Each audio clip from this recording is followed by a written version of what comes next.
I've been writing down like No audio yet. That is very weird for you. How can I I know. I've been taking like really diligent nights. Test 1, 2, 3. I don't understand the struggle, but it's worth it. Yeah. I mean, like sometimes I make myself like I move back and Good. forth, but Thank you. I would take my chair and go to my Slide back.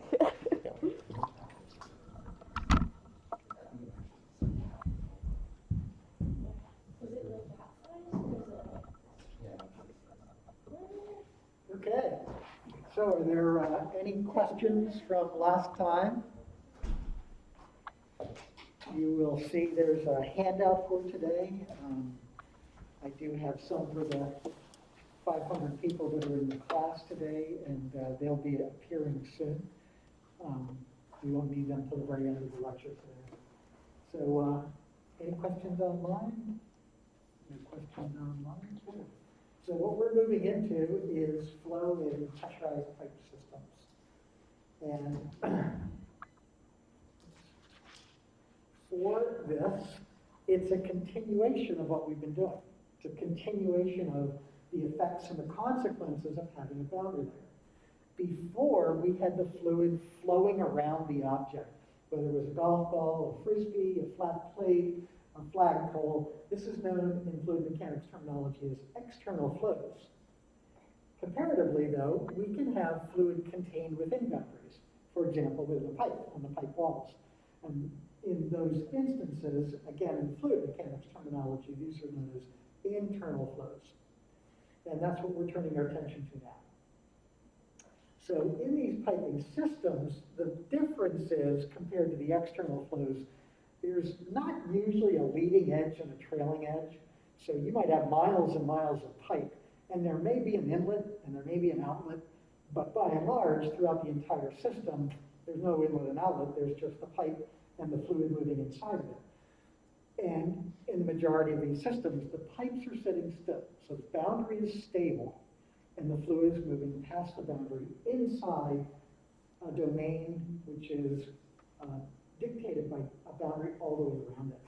And so in these systems, what happens is the boundary layer stabilizes to a finite size. And that boundary layer in the pipes may be a laminar boundary layer, a turbulent boundary layer, or a transitional boundary layer, just like on the flat plates. In this case, the boundary layer extends through the entire cross-section. So in the next slide, what you see is, for example, an entrance from, say, a large reservoir. This could be upstream of a culvert and the water's backed up.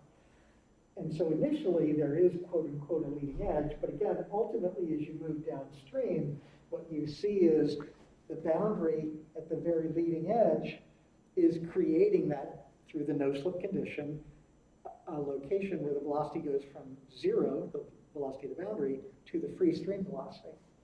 And ultimately, that zone grows, the boundary layer grows, and then it is throughout the entire cross-section of the pipe. So remember, what always instigates the boundary layer issues is having a boundary with that no-slip condition. And as I mentioned before, there may be different types of boundary layers. There could be laminar, transition, and then fully turbulent. And one of the things that should stick out in your mind here is if this is the y-axis, a horizontal axis, so you're looking in a horizontal plane. That's the y-axis, and we're plotting velocity along that y-axis.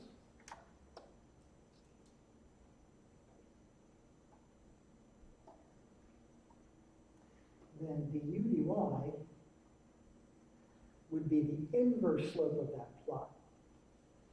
And so a very steep slope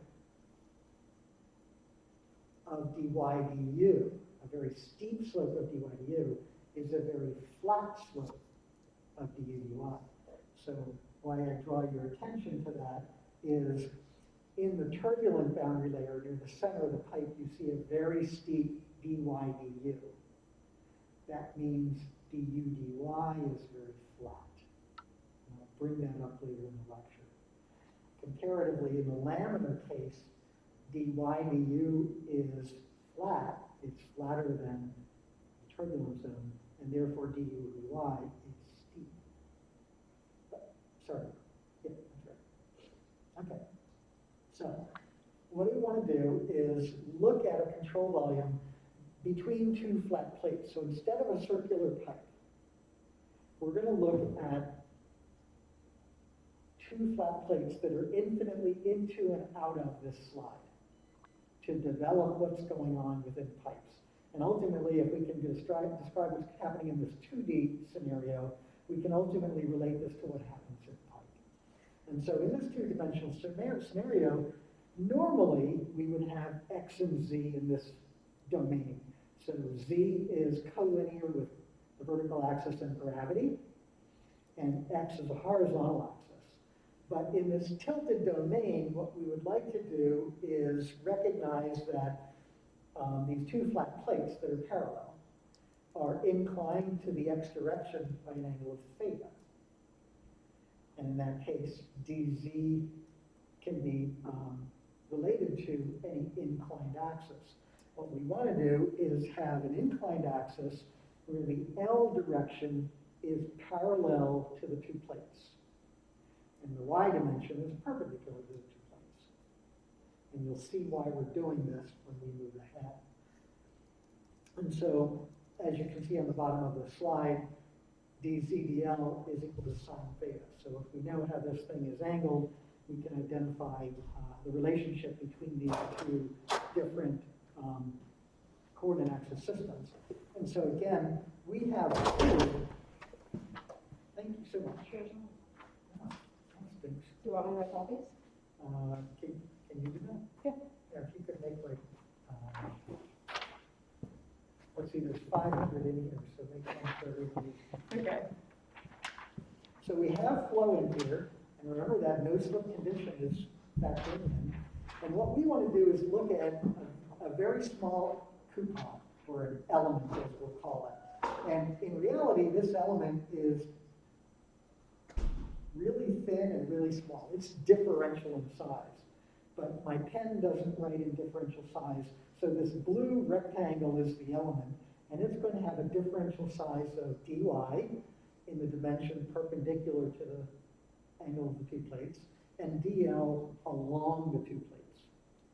And those are consistent with that YL coordinate axis system that you see in green on this slide. And so now that we're looking at this, what we want to recognize is, with the same definition sketch, we'd like to look at pressures and shear stresses. And this is something we did months ago now. We're going to assume that in this fluid, on the left-hand side, again, we're assuming flow is going this way. On the left-hand side, we're going to have some pressure. And we're going to assume that as we move from one side of this element to the other, that the pressure changes. So the other side, we have some different pressure, P plus dP. And we'll talk about how that change in pressure occurs, and it's the same thing we talked about months ago. We're going to allow it to vary in space. And likewise, because we have shear stresses, because we have a change in velocity as we move through the fluid, when we have different planes of fluid moving right next to each other at different velocities, there are shear stresses between them. And so when we just focus on this little coupon, we've got a shear stress on the bottom, and a shear stress on the top. And just like the pressure can vary in space, we are going to assume that the shear stress varies in space. And you actually already have a description of what the shear stress is, and that's what I'm going to bring in later in this talk. So again, we can describe on this element, it's taken away from the rest of the flow field. This is a control volume. And we're looking at the body forces on this control volume. So if we take those pressures and stresses, we can convert them into forces in a two-dimensional aspect. So again, this thing is infinitely wide. But on the left-hand side, if we have pressure P, and it's acting over the end section, which is dy in height, infinitely wide. The force on the left-hand side, which is a two-dimensional force, is just pressure times dy.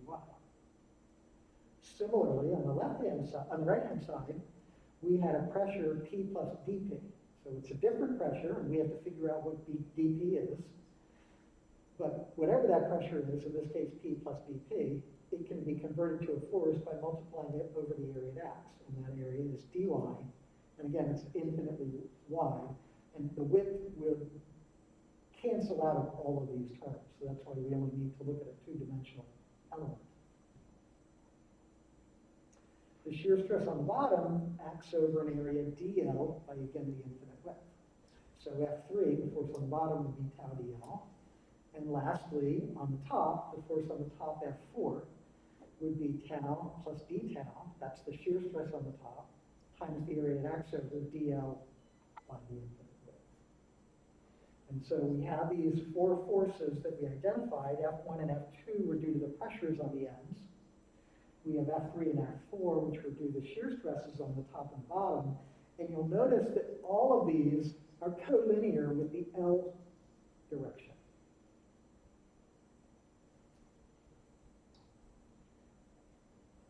So we are looking at a little coupon, and there are fluxes, there are fluids moving through it. And so there's a rho QV term on the left, and there's a rho QV term on the right. If you recall, that when we do a momentum analysis,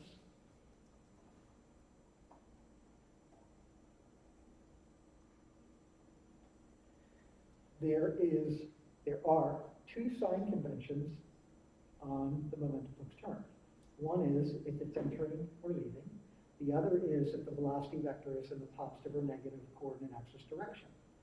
So in this case, on the left-hand side, this is entering. And so that would have a minus sign. And the velocity vector is in the positive L direction. Positive times a negative is a negative. On the right-hand side, the rho QV term is leaving. And that's a positive sign convention. And the velocity vector is in the positive L direction. And so that's a positive. Positive times a positive is positive. And what you would find, of course, right where the text is rho QV in is for the rho QV out. So obviously you can see where this is heading. I'm describing all the forces on the control volume. I'm describing all the momentum fluxes. You know what's going to be on the next slide. It's going to be a momentum equation. There's one force we haven't talked about yet. Remember, Z is vertically upwards, and Y and L are skewed with respect to Z. So there's a weight component in both the Y and the L directions. And as you saw from the previous slides, I've been focusing only what's happening in the L, in the direction of flow. So there is a weight to this coupon, and the weight component that is occurring in the L direction would be W sine theta. And now you have all the components. You have all the pieces to perform a momentum analysis for this two-dimensional element. You have all the forces, and you have momentum fluxes.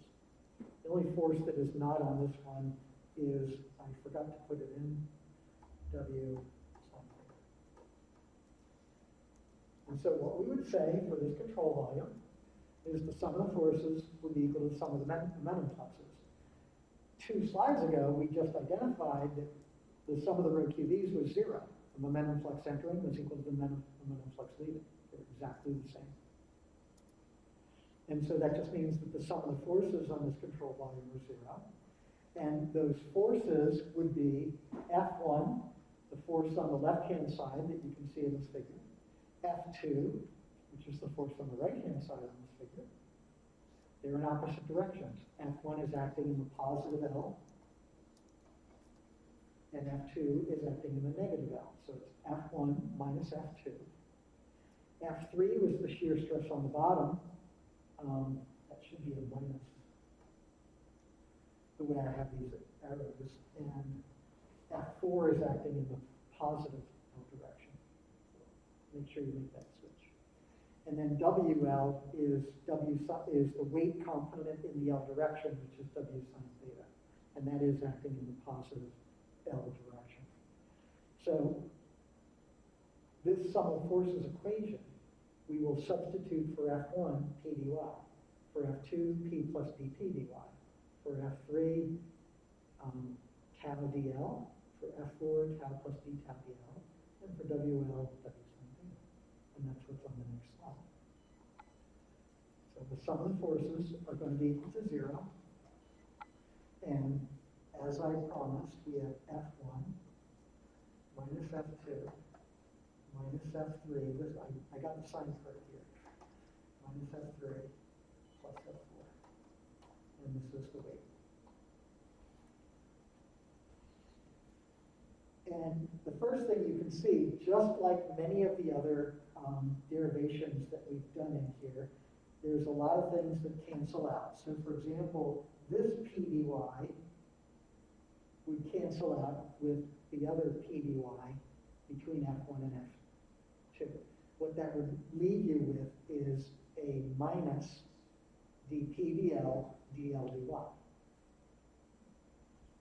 In the next two terms, in F3, the minus tau dL would cancel out with the tau dL in the F4 term, leaving you with a d tau dy, dy dL. W, the weight, is equal to the specific weight of the fluid times the volume of the element. In two dimensions, the volume of the element is dy dL. And we multiply that by the specific weight. Sine theta from an earlier slide is just dz dL. And so we can cancel out the variables we've identified in the very first row, and we can make the two substitutions in the second and third rows. And what you would see is, one, that the size of the element, dy dl, is found in every term, so it cancels out, as it should, it always does. And what you're left with is the change in pressure in the L direction, plus the specific weight of the fluid, times dz dl, is equal to d tau dy. And that may not say a lot to you, but on the left-hand side, we have two terms that are changing in the L direction. One was due to the pressure, and the dz dl term is due to the weight. And on the right-hand side, it's just how the shear stress changes perpendicular to the two flat plates. So we want to explore this a little more, because that's actually an important equation. So we'll take the two terms on the left-hand side and just pull out the derivative term and put them in the front of them. So you have ddl of p plus gamma c is equal to d tau dy. And you should see this equation on the bottom on the very next page. But you should start to recognize something in this equation. And if you don't, by the time we get to the next slide, it should be intuitively apparent to you. So this was the equation on the bottom of the last page. And the first thing I'm going to do is factor out the specific weight on the left-hand side.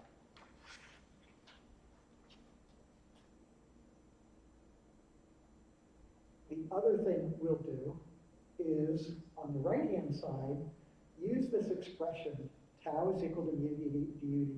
Have you ever seen that before? Anybody online want to type in if they've ever seen that before? I will accept yes or no. Okay, I got a yes or no from everybody. That's good. One yes. This is your old friend Newton's law of viscosity. And you saw this like in the first week of lectures. And we've used it before when we were talking about the laminar boundary layer. So one caveat is whenever we use this, we need to have laminar conditions. But I'm just using it to say, okay, we can have some description of shear stresses. And it may not be accurate for all flows, but it's certainly accurate for laminar conditions. And remember, we're talking about a boundary layer.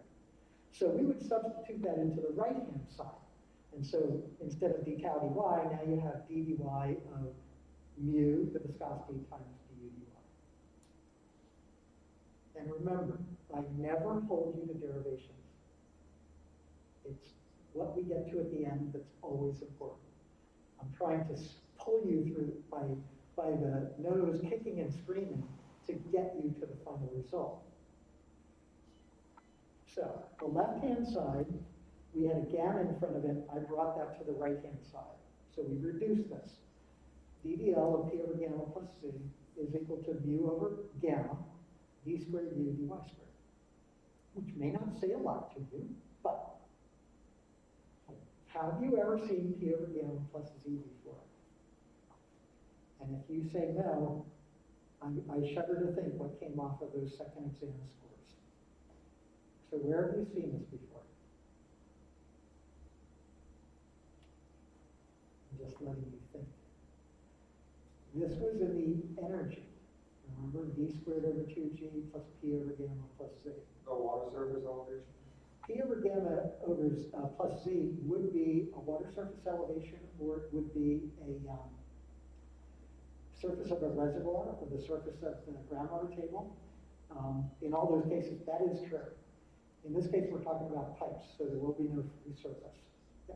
HGL. It is the HGL. P over gamma plus z is the HGL. That's correct. And the HGL is the EGL and free surface system.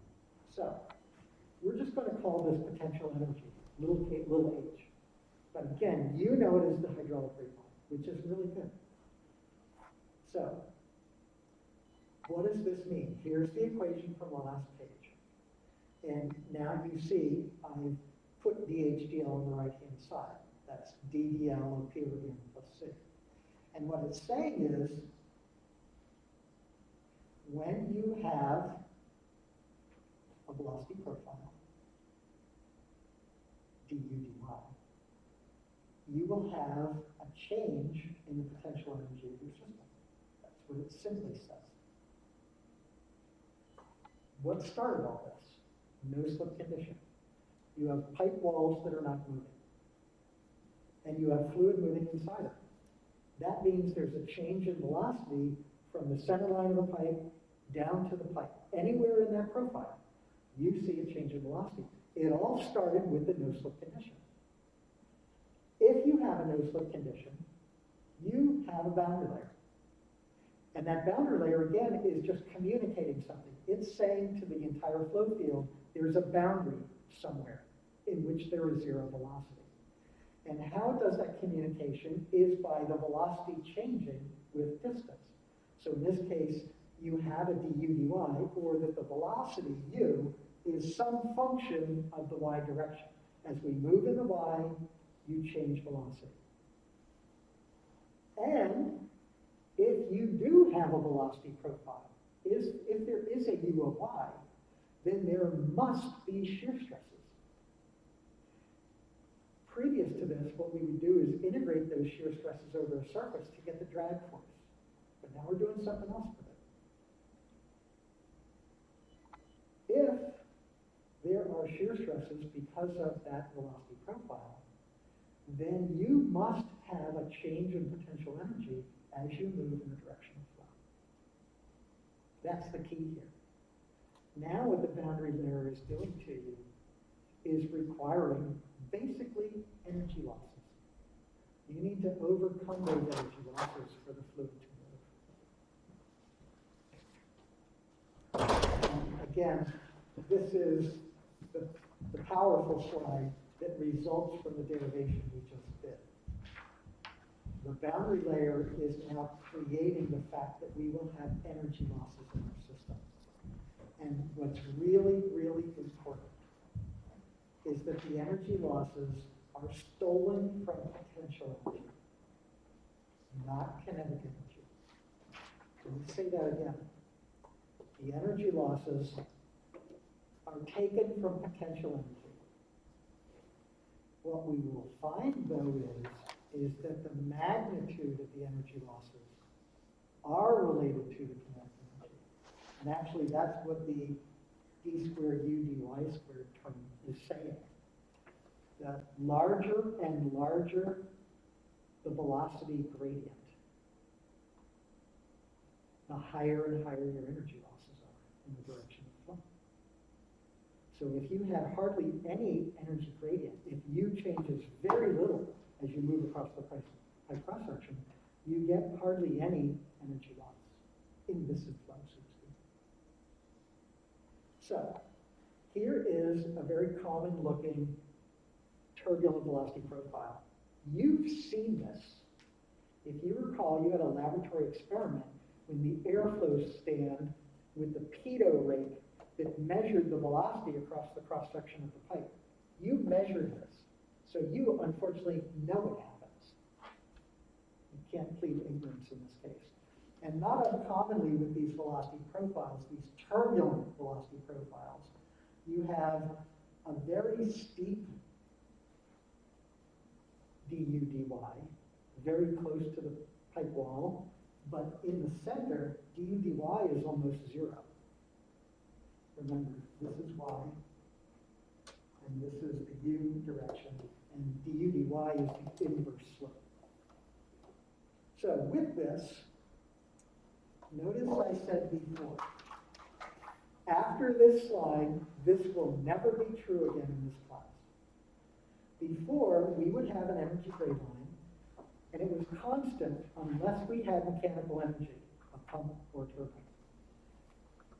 And if we had a constant diameter pipe, and we had a constant discharge, then the velocity,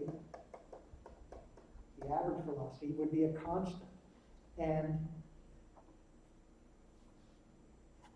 when we compare the hydraulic grade line to the energy grade line, the distance between those two is always v squared over 2g, the velocity head. And so in this scenario, on this slide, where you have a constant diameter pipe with a constant discharge and therefore a constant average velocity, the energy grade line and the hydraulic grade line are parallel to each other. We typically reference those two to some known point in space, or very locally, we can reference everything to the center line of the pipe. Here we would call that Z. So from Z,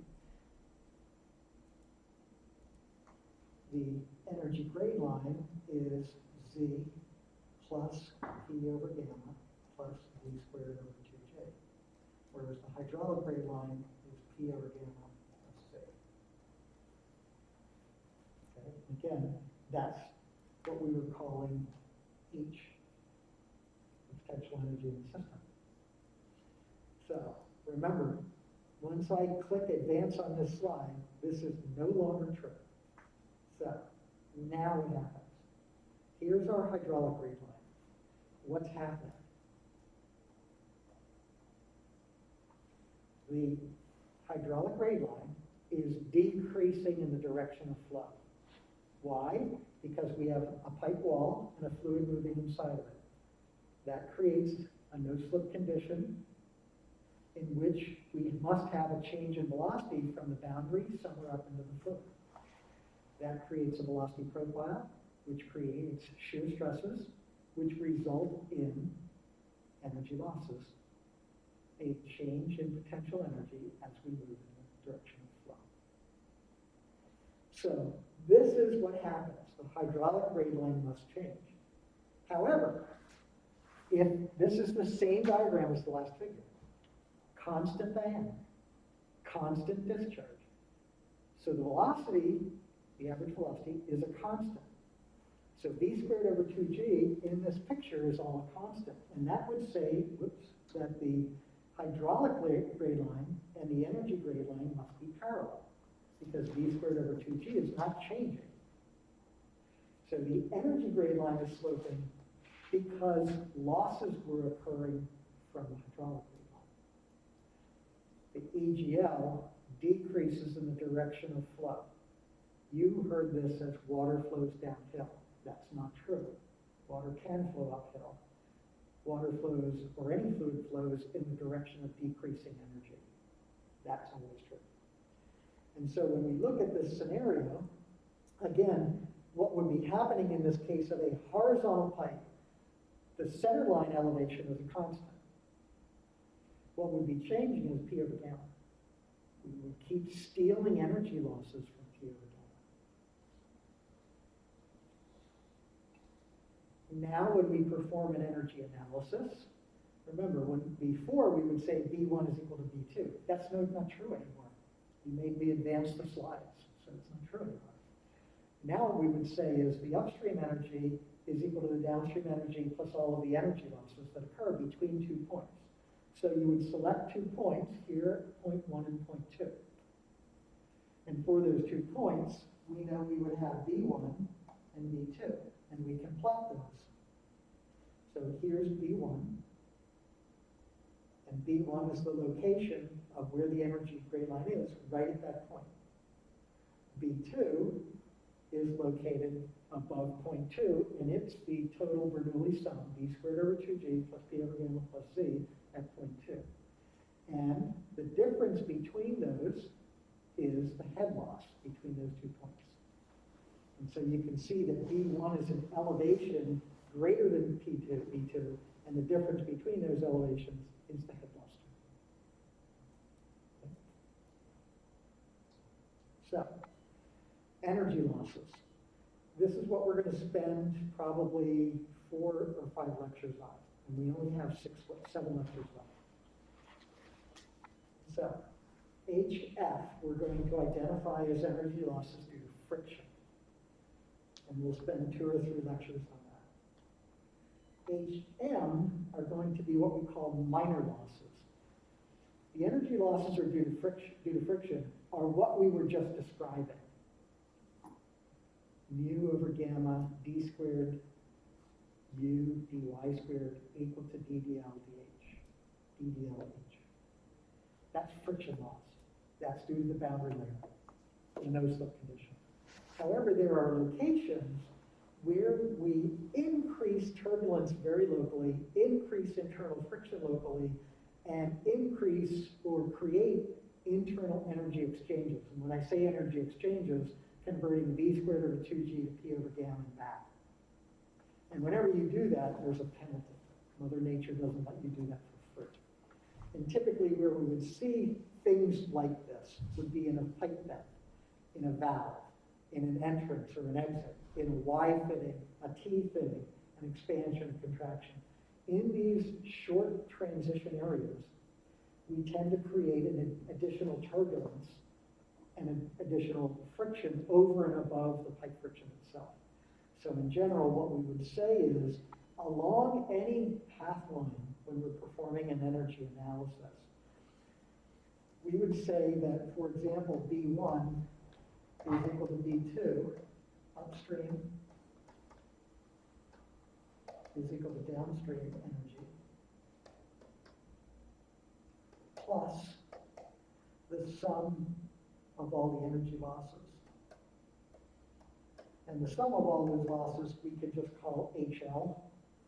But in a path, you could certainly have 3 valves, 10 expansions, 2 bends, and then you have pipe friction addition. So you can have different sections of pipe friction, and you can have different components of minor losses.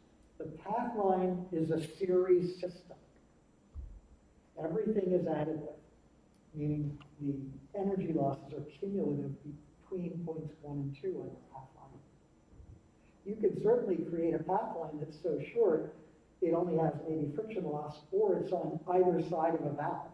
And in that case, you only have the minor loss, or you only have the friction loss. So for the next few lectures, we're going to spend time on friction losses, and after that, we'll spend time on minor losses, and then put it all together. And then to make it really fun, we'll throw in a pump, or we'll throw in a turbine, and it's the same stuff we saw before. We're just adding another component to the energy equation. In this case, that component are energy losses. So for the friction losses, there are various variables involved. And you have to understand, people were working on this back into the 1600s, trying to figure out how they could describe flow in pumps. So fundamentally, the most important variables that are involved include the pipe diameter. And this presents a challenge because not every pipe is circular. And so we're going to have to accommodate non-circular cross-sections. And that's why we spend like a week on just friction alone. We have to figure out how to accommodate all these different things. The other is the distance between the 2 points in your energy analysis. So that's the pipe length, the distance between 2 points. One would hypothesize, and you would certainly be correct, the longer the distance between points 1 and 2, the more and more energy losses you would have, because the more and more friction you would have to overcome. The shorter that pipe, the smaller the friction losses. So pipe length is in there. Another interesting aspect, and you kind of saw this when we were talking about flat plates. We were always talking about smooth plates. But unfortunately, the whole world isn't smooth. And we do have different types of pipe materials, whether it's clay, stainless steel, plastic, wrought iron, asphalted cast iron. And so we are able, and the manufacturers will always provide you with the roughness element size on the pipe walls. And this is where I think your textbook uses K/S for the roughness element size. Many other books use E.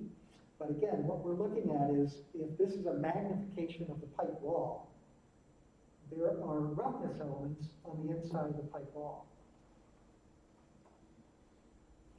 And this is physically the size of those roughness elements. That plays a big part on what the ultimate friction loss will be, as you can imagine. The rougher and rougher, the higher the friction losses. Another important aspect is the fluid velocity. Again, what we're trying to do is describe the friction loss. And we have this equation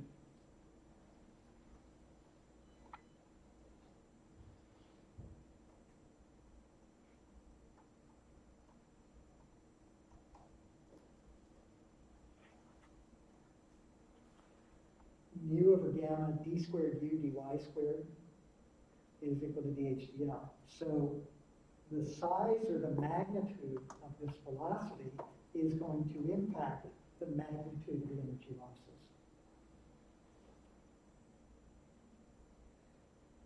Kinematic viscosity or viscosity. Remember, kinematic viscosity is viscosity divided by density. So all of those three, one way or the other, it's either kinematic viscosity or viscosity over density. So those are all of the important variables that are involved in estimating friction losses. And for many years, back in the early 1900s, people plotted the data. For example, you'll hear the name Nicorazzi and Stanton. And then the data is all over the place. And then various people developed either graphical representations of that data or equations. And there were a lot of them. But our profession is a profession that likes to adopt things, and once we do, we don't change. So early on, we adopted one form of this equation and one form of how it was described, and we're very reluctant to change from it, even though there are better methods. So what was developed is called the Darcy-Weisbach friction loss equation. And on the handout for today, one side of the handout has equations, and on the very top of that page, you see this equation. And in the Darcy-Weisbach friction loss equation, H sub F is the friction loss, and it has the dimensions of length. It has to have the dimensions of length. Remember, we're using it in the energy equation. And the dimensions on the energy equation are length, feet or meters. So friction loss, H sub F, has the dimensions of length.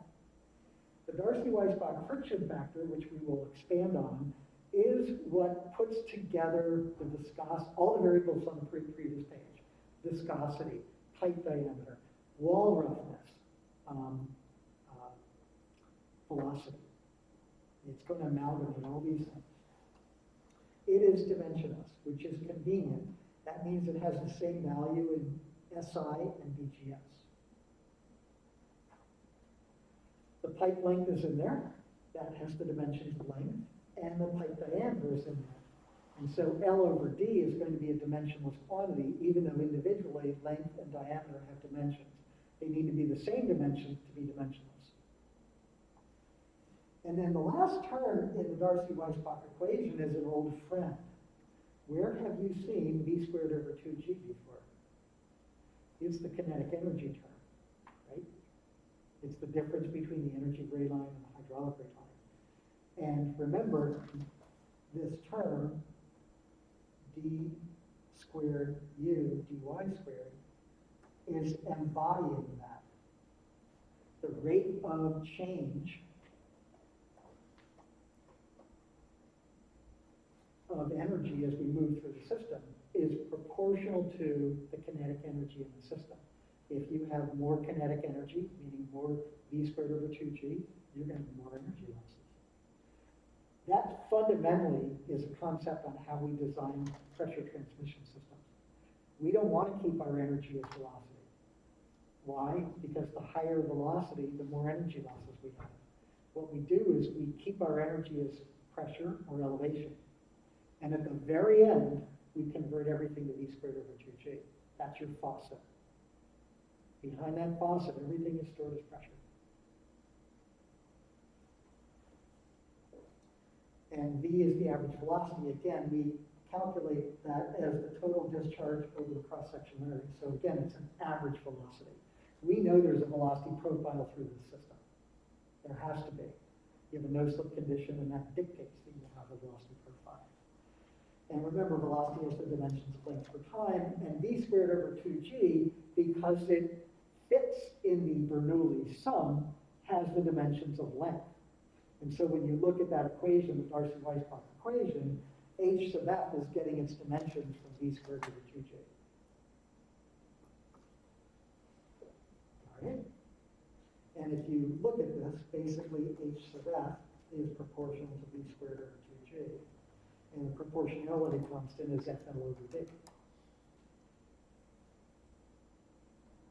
Excellent. And G is the acceleration of gravity. So, development of again, people have been doing this for centuries.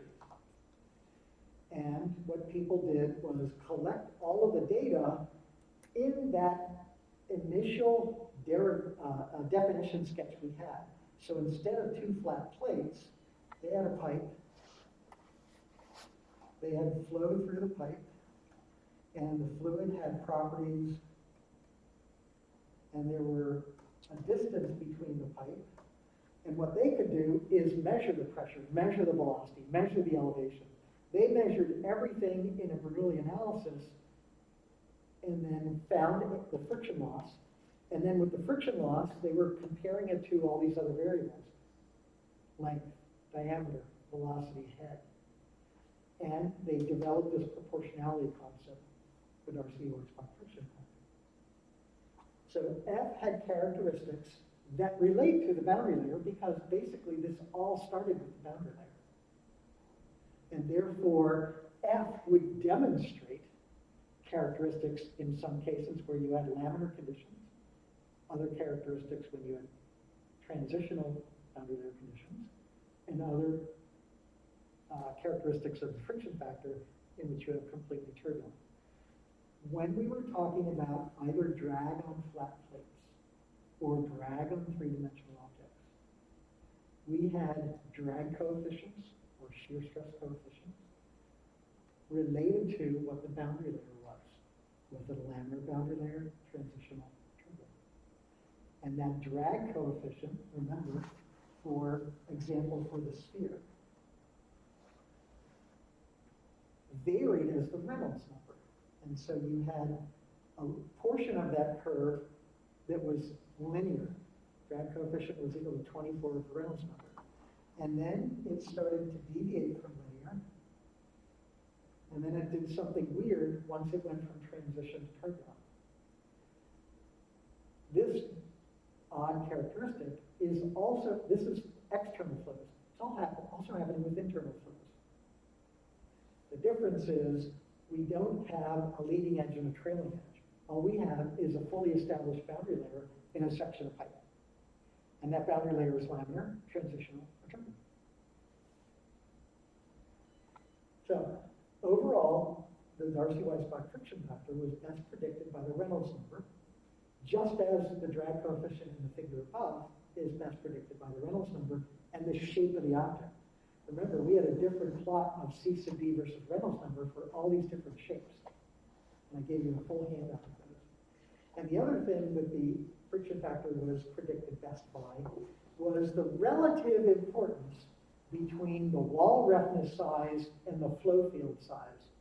So the wall roughness size is, for example, K sub S, and the flow field size might be D. So where K sub S is the absolute roughness, K sub S over D is the relative roughness of the wall roughness elements compared to the overall flow field.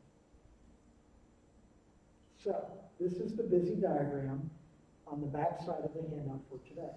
And this is known, this is in your textbook. It's interesting, but for an exam or something like an exam, you might put a tab on that page. And maybe after a few homework problems, your book will automatically open up to it. But the Moody diagram is on page 262 in your text. It's figure 10-14.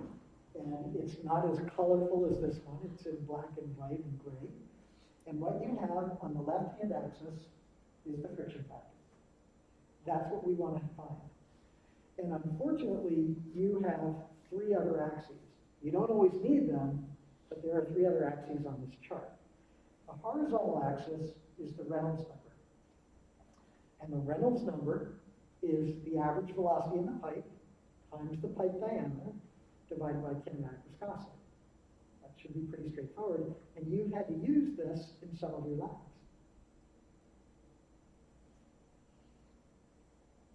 On the right hand, it's not a right-hand axis, but you see all the blue lines, and blue lines are curved. So the blue lines are described with all the numbers on the right-hand side. It's kind of a third axis or a third set of contours, and these are for the relative roughness, K sub S over D. Right? Those are the fundamental three axes you need. Again, you don't necessarily need all of them. The upper axis is a horizontal upper axis, and it is Reynolds number times friction factor to the 1/2. I will talk about that axis when we start talking about different types of problems. So there's three fundamental types of problems you can do with this, and in general with energy and energy losses, and that's what we're going to spend time on for the next 4 or 5 lectures. In general, in this case, this is what you say. There's one location in which there's only one line. And in that case, you see the equation, the friction factor is equal to 64 of the Reynolds number. And that is good up to about, the generally accepted value is 2,000. When the Reynolds number is less than 2,000, some purists would use 1,800. When Reynolds did experiments, he had a room with a tank of water and a pipe leading from it, just like you did. And he would let it sit for about a week. No one was allowed to go into it. You could not shut the doors hard because that creates turbulence in the air or sound vibrations. And he could actually maintain laminar conditions up to a Reynolds number of 10,000. But that's not practical in real situations. Somewhere from 1,800 to 2,000, you can maintain laminar conditions. And in that case, all you need to know is the Reynolds number to get the friction factor. Now you see this dashed blue line. It's cutting across all the contours of relative roughness, Ks over D. To the right of that dashed blue line, all of the contours are horizontal. What that means is friction factor is only a function of relative roughness.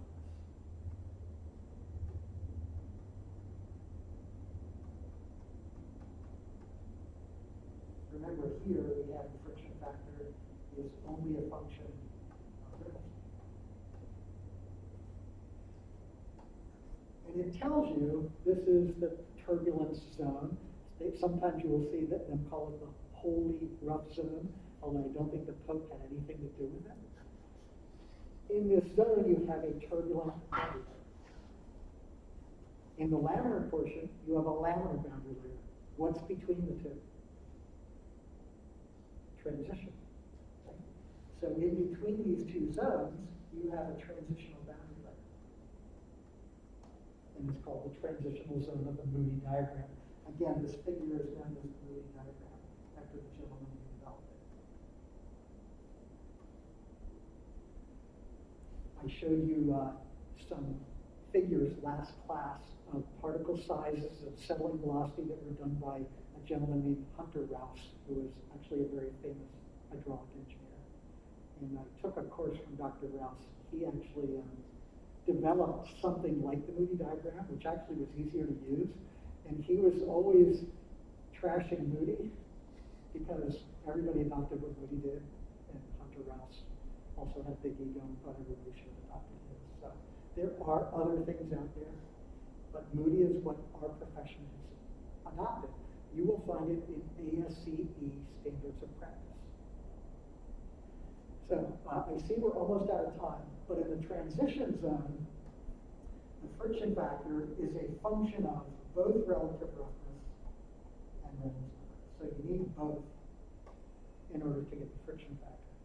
Once you have the friction factor, again, you use the Darcy-Weisbach equation. H sub F is equal to FL over dV squared over 2G, and you can calculate friction loss. So you're going to see a lot of this diagram in the next 2 or 3 classes. Today is just an introduction. And then on the other side of the handout, you can see that all these different authors have equations which describe portions of the Moody diagram.